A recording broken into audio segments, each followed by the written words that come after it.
जब श्रीनाथ जी गोवर्धन से 500 वर्ष पहले चल करके नाथद द्वार में विराजमान हो गए, उदयपुर के पास, बीच में रुकते रुकते आए ठाकुर जी जगह जगह, तो रसोई घर निर्माण हो रहा था।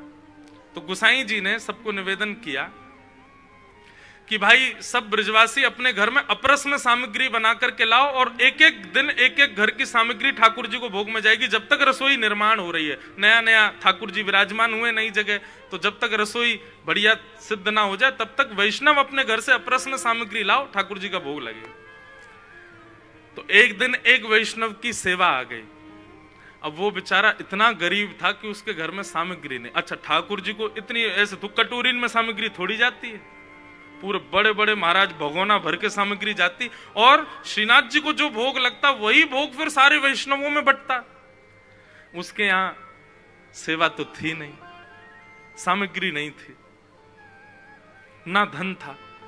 उसने मुखिया जी से जाकर के एकांत में निवेदन किया, बोले भगवान मेरी सेवा मुझसे छीनिएगा मत, मेरे घर की कल की पारी है, मुझे घर से सामग्री बना के लानी है, मैं नहीं चाहता कि मेरी सेवा छूटे। आपने यदि मेरी जगह किसी और को कह दिया तो मेरे प्राण निकल जाएंगे, लेकिन दुविधा यह है मेरे घर में सामग्री नहीं है, मुझे सेवा भी नहीं छोड़नी है और सामग्री भी पधरानी है, मैं क्या करूं। तो मुखिया जी बोले भैया अकेले ठाकुर जी की बात हो तो भाव की सामग्री ठाकुर जी स्वीकार कर लेते हैं, पर यहां तो सब वैष्णवों में भी बांटना है, ये सब भी ठाकुर जी की प्रसादी पे ही निर्भर हैं, इनको क्या पवाएंगे। थोड़ी देर विचार करने के बाद मुखिया जी बोले चलो ठीक है। श्रीमद वल्लभाचार्य जी महाराज कहते हैं भाव की सामग्री ठाकुर जी स्वीकार करते हैं, तो कल तुम एक काम करना, भगोने जो तुम्हारे यहां भेजे गए ना मंदिर से इतनी इतनी सामग्री बनाने के लिए, उनमें भाव रख लेना और भाव रख के पत्तल से ढक करके भगोने भेज देना, और बिल्कुल मन में ये किंचित भी भाव नहीं आना चाहिए कि भगोने खाली हैं, उनमें सामग्री का भाव रखना पूरा। ठीक है। दूसरे दिन उस वैष्णव ने नेत्रबंद किए और भाव से चूल्हा जलाया, प्रत्यक्ष नहीं, भाव से चूल्हा जलाया, उस पर सुंदर पतीला रखा, उसमें देसी घी डाला, सुंदर ठाकुर जी को जो जो सामग्री निवेदित होनी चाहिए वो बनानी, सीरा बनाया, सब्जी बनाई, रोटी बनाई, दूध सामग्री बनाई, दूध घर की सामग्री सिद्ध की। इस प्रकार से ठाकुर जी के लिए बहु व्यंजन, जितने पात्र आए थे उतने पात्रों में भाव से सामग्री बना रहा था। प्रत्यक्ष में वो पात्र सारे खाली हैं, लेकिन भाव ऐसा रख रहा, आहा क्या केसर की सुगंधी आ रही है, अरे भैया कितना सुंदर हलवा सीरा बनो ठाकुर जी के काजे। दूसरे पात्र में कढ़ी डालो, ओ हो कैसी गाढ़ी गाढ़ी कढ़ी आई है ठाकुर जी, वहां में कैसे पकौड़ा तैर रहे हैं, आहा कितनी बढ़िया लग रही है, कुछ भी नहीं।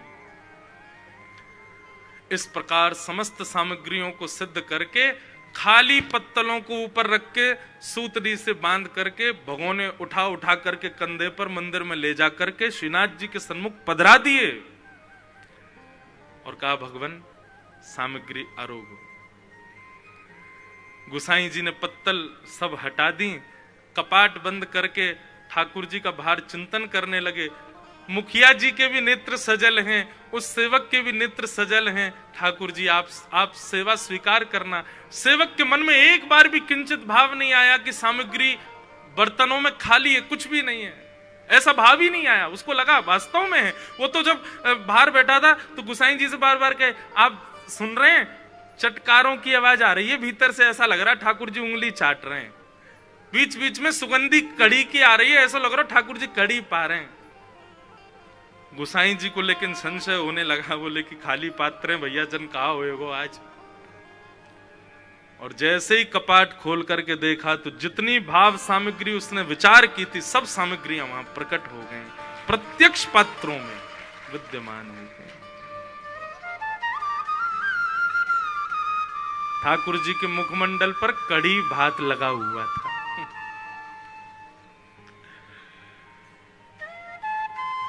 यह है अर्चन भक्ति। सामग्री कितनी महंगी है, सामग्री कितनी विशिष्ट है, यह जरूरी नहीं है। आपका भाव कैसा है। और भाव निर्मित तब होगा जब श्रवणम, कीर्तनम, स्मरणम, पाद सेवन, ये 4 भक्ति जीवन में आएंगी। मतलब सब भक्तियां आवश्यक है, तब अर्चन भक्ति। अर्चन भक्ति पर जोर मैंने इसलिए दिया क्योंकि लोग सेवा को ही सब कुछ मान लेते हैं, बाकी के भावों को उतना प्रधानता नहीं देते।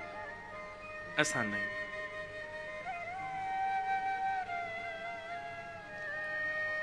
बाकी की भक्तियां पुष्ट नहीं होंगी तो सेवा करना केवल एक पाषाण की सेवा है, केवल एक धातु की सेवा आप कर रहे हो, ऐसा माना जाएगा।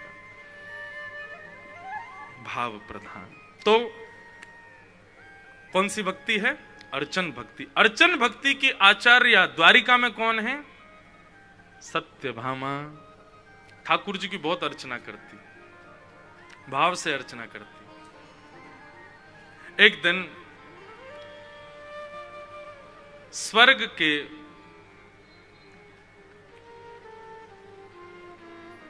कल्प वृक्ष के सुंदर पुष्प देवताओं ने भगवान के निवेदन के लिए भेजे द्वारिका।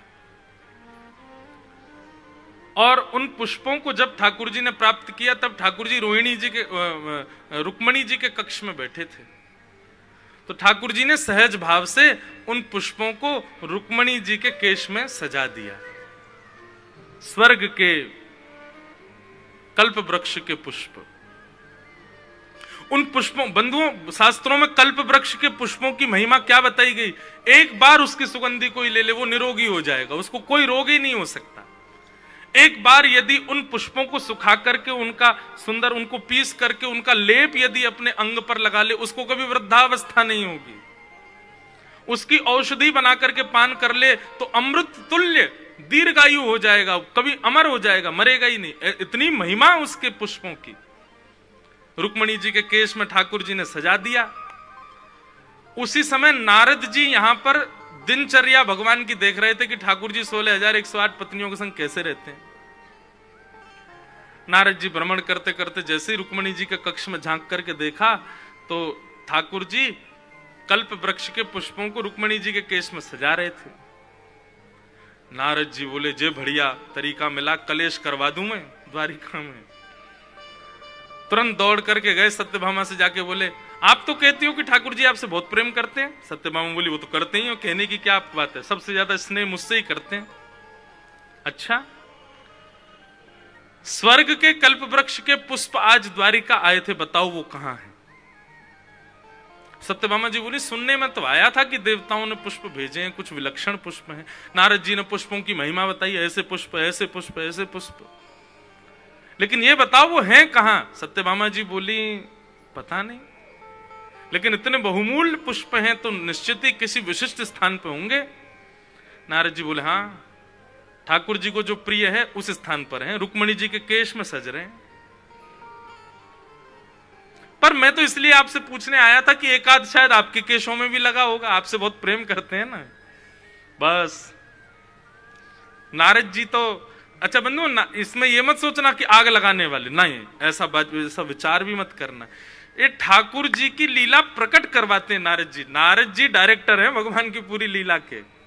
वहां कंस से जाकर के कह देते हैं कि आप श्री कृष्ण को धनुर्यज्ञ में बुलाओ, ऐसे ऐसे व्यवस्था करना, और यहां से मल्ल भेज देना, यहां कुबलिया पीड़ हाथी को लगा देना। ठाकुर जी जैसे ही आए पहले कुबलिया पीड़ हाथी मारेगा, फिर मल्ल मार देंगे, आप तक पहुंच ही नहीं पाएगा, वो कृष्ण मर जाएगा यहीं पर। कंस बोला, भगवान आप तो मेरे बड़े हितैषी हो। नारद जी बोले, तेरे हित की सोचता हूं, चल लग जा तैयारी में। और दौड़ करके भगवान के पास गए, बोले परसों कंस को मरा देखना चाहता हूं। भगवान बोले, वहां क्या योजना बना के आए? कुबलिया पीड़ हाथी खड़ा करवा दिया मेरे लिए, तुमने सारे मल्ल खड़े करवा दिए, और यहाँ वहां कहे हो कृष्ण को तीसरे दिन ऐसा कर देना, मुझसे कह रहे हो कंस को मार दो। तो पूरी लीला के डायरेक्टर तो श्री नारद जी हैं, यही नियोजित करते रहते हैं, अब क्या होगा, अब क्या होगा। और उसमें होता यही है कि ठाकुर जी की लीला प्रकट होती है। कभी कभी हम भी ऐसे करते हैं लाल जी से। एक बार की बात है, कान पकड़ के क्षमा मांग के बताऊं। ठाकुर जी का हिंडोला उत्सव होता है मेरे जन्मदिन पे।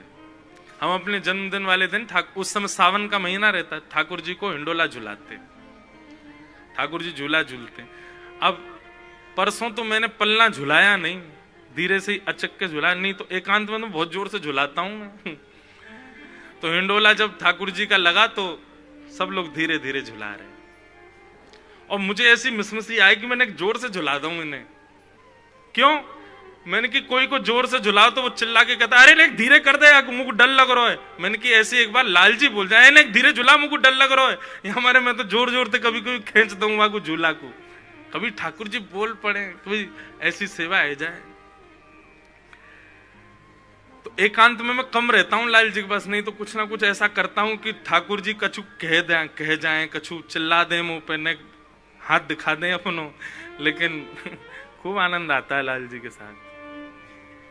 तो नारद जी ऐसी लीला प्रकट करवाते हैं ठाकुर जी की, कुछ ऐसा कर देंगे कि ठाकुर जी को फिर कुछ करना ही पड़ेगा। अब तो सत्यभामा कोप में आ गई। भगवान गए सत्यभामा के कक्ष में, क्रुद्ध होकर के बैठी, बोले नहीं नहीं आप तो रुक्मणी जी से ही प्रेम करिए, पारी वहां कल्प वृक्ष के पुष्प आए, हमको दिखाना तो दूर सुंगाना तो दूर, आपने मतलब सीधे रुक्मणी जी को अर्पित कर दिए। अरे मुझे अपने लिए नहीं चाहिए थे, आप मुझे जो भी कोई सुंदर वस्तु देते हैं मैं आपके अर्चना में उसका प्रयोग करती हूं। सत्यभामा जी का नियम है ठाकुर जी कुछ भी दें प्रेम से सत्यभामा को, सत्यभामा संभाल के ले जाती है और दूसरे दिन अर्चना करते हुए ठाकुर जी के श्री विग्रह को अर्पित करती है, नित्य की अर्चना करती है। अब तो सत्यभामा जिद्द पड़ गई, मुझे चाहिए, कल्प वृक्ष के पुष्प चाहिए। भगवान बोले देखो हमारी आदत मांगने के नहीं, देवता खुद दे गए इसलिए स्वीकार थे, अब मांगेंगे नहीं, क्योंकि देवताओं को बहुत प्रिय है कल्प वृक्ष, उसकी इतनी पहरेदारी करते हैं वे लोग कि उसके सामने वो कुछ नहीं सोचते, और हमको कहना नहीं है, क्योंकि भगवान जानते थे कि ये देवता कुछ ना कुछ फिर अलग करेंगे। लेकिन सत्यभामा जी के मन में तो योजना यही चलने लगी, नहीं नहीं नहीं हमको तो ये चाहिए, आप इतने काम करवाते हो देवताओं के, देवता इतना नहीं कर सकते। तभी एक दिन इंद्र आदि देवताओं ने भगवान से द्वारिका में आकर के प्रार्थना की, भगवान भौमासुर नाम का एक दैत्य है जिसको नरकासुर कहते हैं, वो अदिति मैया के कानों के कुंडल चोरी करके चला गया, वरुण देवता का छत्र ले गया है। कितनी बड़ी शर्म की बात हम देवताओं के लिए कि हमारी मां की हम रक्षा नहीं कर पाए। भगवान उसकी मृत्यु केवल आपके हाथों हो सकती है, आप जाकर के उसका वध कर दीजिए और हमारी मैया के कानों के कुंडल और वरुण देवता के छत्र को पुनश्च विराजमान करवा दीजिए। ठाकुर जी कुछ कहते उससे पहले सत्यभामा जी बोली हाँ ठीक है आप लोग निश्चिंत हो जाओ, ठाकुर जी जाएंगे भौमासुर का वध करेंगे, आपका एक कार्य सिद्ध होगा। भगवान देखते रहे, बोले कि मुझे नहीं बोलने दिया, उससे पहले ही हाँ कर दी। देवता तो जय जयकार करके चले गए। सत्यभामा जी बोली यही तरीका है, इनका काम बना देते हैं और बदले में फिर इनसे कहेंगे लाओ। और अब तो पुष्प की इच्छा नहीं, अब तो पूरा वृक्ष ही चाहिए हमको द्वारिका में, ताकि आपकी नित्य अर्चना अब कमल से नहीं, अब गुलाब से नहीं, अब बाकी के पुष्पों से नहीं, अब तो कल्प वृक्ष के पुष्प से ही होगी, क्योंकि मैंने सुना है उस पुष्प में बड़े गुण हैं। ठाकुर जी बोले भौमासुर मरेगा नहीं। बोले क्यों नहीं मरेगा? ठाकुर जी बोले बस नहीं मरेगा, कुछ बात है उसके पीछे, लेकिन संभव तुम ही करवा सकती हो। और सत्यभामा को संग लेकर के भगवान भौमासुर से युद्ध करने के लिए गए। भगवान ने भूमि को यह वचन दिया था कि वो भौमासुर को नहीं मारेंगे, भूमि का बेटा है भौमासुर, और वचन देते हुए यह कहा था जब तक तुम नहीं कहोगे तब तक नहीं मारेंगे। और वही भूमि का अंश सत्यभामा के रूप में आया है, वही भूमि भूदेवी हैं सत्यभामा।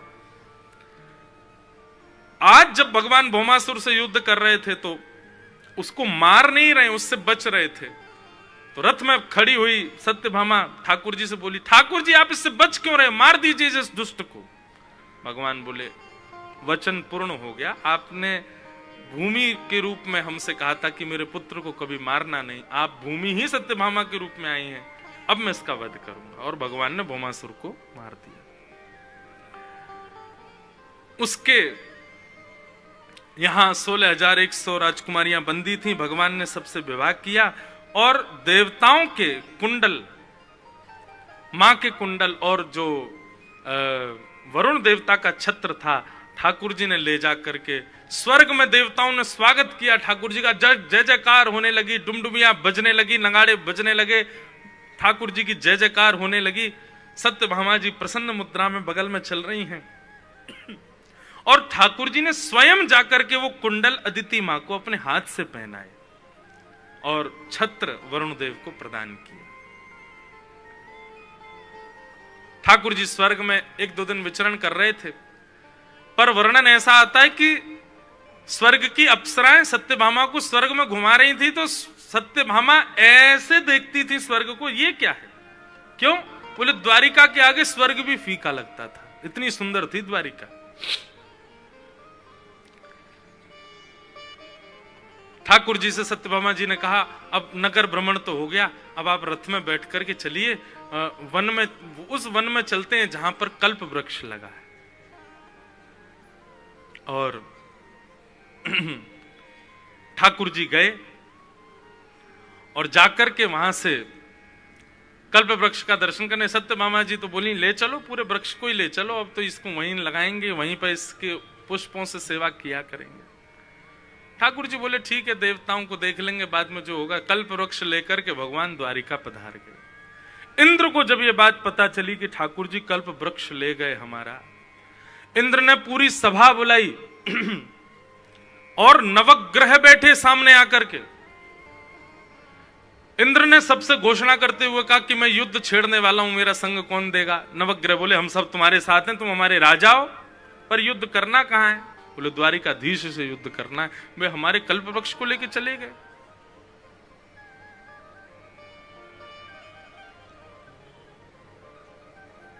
सूर्य पीछे हो गए, बोले, मैं तुम्हारा इस भाव में कोई सहारा नहीं बन सकता। कहने का मतलब, अर्चना भक्ति में कोई लगा हो, कितनी सुंदर भाव है, सुनिएगा ध्यान से। अर्चन भक्ति के लिए कोई व्यक्ति क्रिया कर रहा हो, उस व्यक्ति का नवग्रह भी कभी कुछ बिगाड़ते नहीं। सत्यभामा जी के इस भाव पर इंद्र कुपित होकर के युद्ध करना चाहता, पर नवग्रहों ने अपने हाथ पीछे कर लिए। वरुण देवता से कहा, बोले आप चलिए। बोले, नहीं महाराज, क्षमा करो, ठाकुर जी से युद्ध करने की बात है, हम नहीं जाएंगे। चंद्रमा से कहा, आप चलो। चंद्रमा बोले, तुमको पता है ठाकुर जी मेरे कौन लगते हैं? बोले, कौन? बोले, मेरे जीजा जी हैं वो। क्यों? समुद्र से लक्ष्मी प्रकट हुई, समुद्र से मैं प्रकट हुआ हूं, लक्ष्मी मेरी बहन है। पूज्य जगन्नाथपुरी वाले महाराज जी विराज रहे हैं। महाराज जी ने एक बार बहुत सुंदर भाव बताया कि बड़े महाराज जी बताते थे, उनसे किसी ने पूछा कि श्री जगन्नाथ जी के ध्वज में और यहां द्वारिकाधीश जी के भी ध्वज में सूर्य चंद्र क्यों है? ध्वज का कभी आप दर्शन करो, उसमें चंद्र आकृति और सूर्य आकृति बनी होती है। इसका एक भाव तो यह है कि पूरे विश्व को प्रकाशित ये दोनों करते हैं और इन दोनों को प्रकाशित ठाकुर जी करते हैं, इसलिए ठाकुर जी इनको पूरे विश्व के प्रकाश के लिए ध्वजा में धारण करते हैं। लेकिन महाराज जी ने एक बहुत सुंदर भाव बताया, विनोद का भाव, कि लक्ष्मी जी बहुत जल्दी नाराज हो जाती हैं ठाकुर जी से, बात बात पर गुस्सा हो जाती हैं। तो ठाकुर जी को लगता है ये कहीं भी भक्त पर कृपा करने चले जाओ, ये पूरा ब्यौरा पूछती हैं, कहां गए थे, कैसे गए थे, क्यों गए थे, क्या कारण था आदि, तो पूरी सब बताओ, नाराज हो जाती हैं। तो ठाकुर जी ने अपनी ध्वजा में चंद्रमा जी को बैठा लिया। जब भी लक्ष्मी मैया क्रोध करती है, ठाकुर जी ऊपर देखते हैं, बोले साले साहब को सिर पर बैठा रखा है हमने अपने। सोई ध्वजा में चंद्रमा देख करके तब लक्ष्मी कहती, अच्छा अच्छा अच्छा, हमारे भैया का इतना सम्मान करते हैं, कोई बात नहीं ठाकुर जी, कोई बात, जैसी आपकी राजी, आपको जो बढ़िया लगे वो करो। पूज्य महाराज जी ने मुझको श्रवण कराया था, इतना सुंदर भाव। इसलिए ठाकुर जी की ध्वजा जी में चंद्रमा रहते हैं कि लक्ष्मी का क्रोध शांत कर। जब भी गुस्सा आवे लक्ष्मी को, ठाकुर जी यही देखते हैं, अच्छा तो इसको उतार दूं नीचे? नहीं नहीं नहीं नहीं नहीं नहीं, अच्छा ठीक है, जैसी आपकी राय। बहुत सुंदर भाव। महाराज जी ने एक भाव और सुनाया था उसी दिन। श्री जगन्नाथ महाप्रभु के कान नहीं दिखते, कानों का दर्शन नहीं है जगन्नाथ जी के, सबके कर्ण हैं। हमारे लाल जी के भी कर्ण हैं, द्वारिकाधीश के भी कर्ण दर्शन, राधारमन जी के भी कर्ण दर्शन, राधा वल्लभ जी के, सबके कर्ण दर्शन होते हैं। जगन्नाथ जी के कान होंगे भी तो इतना ठाकुर जी ऐसे वस्त्र पहन के रहते हैं, ये देखो ऐसे पूरे तैयार होके बैठते हैं, कर्ण ठाकुर जी के छुप जाते हैं। या ऐसा मान लो कि ठाकुर जी कर्ण दिखाते नहीं, क्यों? महाराज जी ने इतना सुंदर भाव बताया, बोले कि मेरा भक्त आर्तनाद करके मुझको जब पुकारे और मैं उस पर कृपा करने के लिए जाऊं तो कहीं मुझे कोई टोके ना कि अरे वो भक्त तो ऐसा है, उसके यहां आपको नहीं जाना चाहिए, वो इतना बढ़िया नहीं है, वो इतना विशिष्ट नहीं है, नाथ आप वहां क्यों जा रहे हो। मैं अपने भक्त पर कृपा करने जा रहा हूं, उस समय कोई टोकेगा तो मुझे रुकना पड़ेगा। इसलिए ठाकुर जी ने कान छुपा दिए कि तुम बोलते रहो, मेरे कान ही नहीं है, मैं सुन ही नहीं रहा, मैं तो सीधे भक्त के पास जा रहा हूं। लौट के ठाकुर जी आते भी हैं तो बलभद्र सुभद्रा कहते हैं हमने मना करी थी, क्यों गए फिर? ठाकुर जी बोले कान है जो हम सुने तुम्हारी, हमें सुनाई नहीं दिया। बोले फिर भक्त की कैसे सुनाई दे जाती है आपको? बोले भक्त की सुनाई नहीं देती है, भक्त का तो अनुभव होता है कि पुकार रहा है। भक्ति भक्त भगवंत गुरु चतुर नाम वपु एक, तिनके पग बंधन किए नाशत विघ्न अनेक। भक्त को बुलाने की आवश्यकता थोड़ी है, भक्त पर जब कोई पीड़ा आती है तो मुझे अनुभव होने लगता है, मुझे अंदर से आभास हो जाता है कि मुझे पुकार रहा है, इसलिए मैं दौड़ता हूं। तो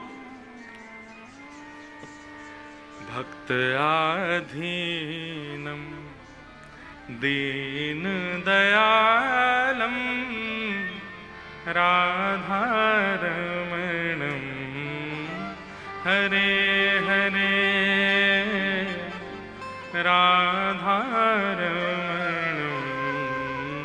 हरे हरे ब्रज जन प्रियतम बाल मुकुंदम राधारमणम हरे हरे राधारमणम अहम भक्त पराधीन। तो चंद्रमा ने भी मना कर दिया, मैं भी तुम्हारी सहायता नहीं करूंगा। सारे नवग्रहों ने मना कर दिया। इंद्र के साथ दो लोग गए, एक का नाम मुझे याद नहीं, एक गया था इंद्र का बेटा जयंत। 3 लोग गए भगवान से युद्ध करने।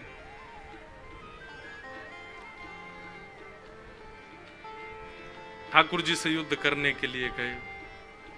इस विषय पर भगवान ने इंद्र और जयंत आदि जो भी आए युद्ध में तो परास्त कर ही सकते थे, ठाकुर जी तो सर्वसमर्थवान हैं। परंतु भगवान ने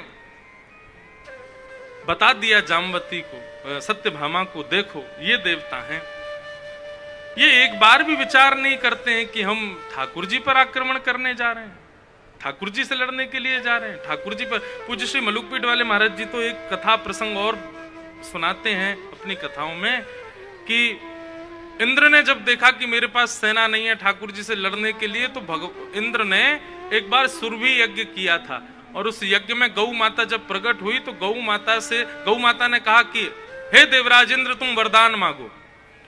तो इंद्र ने वरदान मांगा कि जब मुझे जरूरत पड़े तो आप मेरी रक्षा के लिए मेरे आगे आएंगे। और इंद्र इतना चतुर कि आज ठाकुर जी से युद्ध करने गया और आज ही उसने गैया का आह्वान कर लिया कि मेरी रक्षा करो, क्योंकि वो जानता है कि ठाकुर जी गौ से नहीं लड़ेंगे। सुरभि मैया प्रकट हो गई,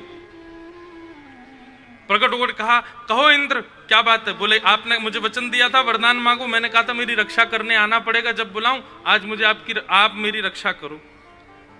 मैया सुरभि मैया बोली किससे रक्षा करनी बताओ। बोले पीछे देखो, गरुण पर शंख चक्र गदा पद्मधारी ठाकुर जी बैठे थे। गैया ने जैसे ही देखा गौ माता के नेत्र सजल हो, बोले अरे इंद्र, ये तुमने क्या किया? तुम ठाकुर जी के सामने मुझको खड़ा कर रहे हो। गौ माता लाचार हो गई, भगवान मैं क्या करूं, मेरा वचन दिया है। ठाकुर जी ने गौ पर तो आक्रमण कर ही नहीं सकते, केवल गैया मैया को देख करके ठाकुर जी ने अपनी पराजय स्वीकार कर ली। बोले इंद्र जाओ, तुम्हारी विजय हो, लेकिन तुम युद्ध करके नहीं जीते हो, तुम चतुरता से जीते, इसलिए तुम्हारी पूजा का विधान नहीं होगा। जो लोग मेरे नाम का गलत अर्थ निकालते हैं भैया कि ये इंद्र, इंद्रेश माने कोई इंद्र देवता नहीं होता है। अभी पुंडरीकाक्षाचार्य जी कह रहे थे ना, इंद्रेश शब्द का अर्थ क्या होता है?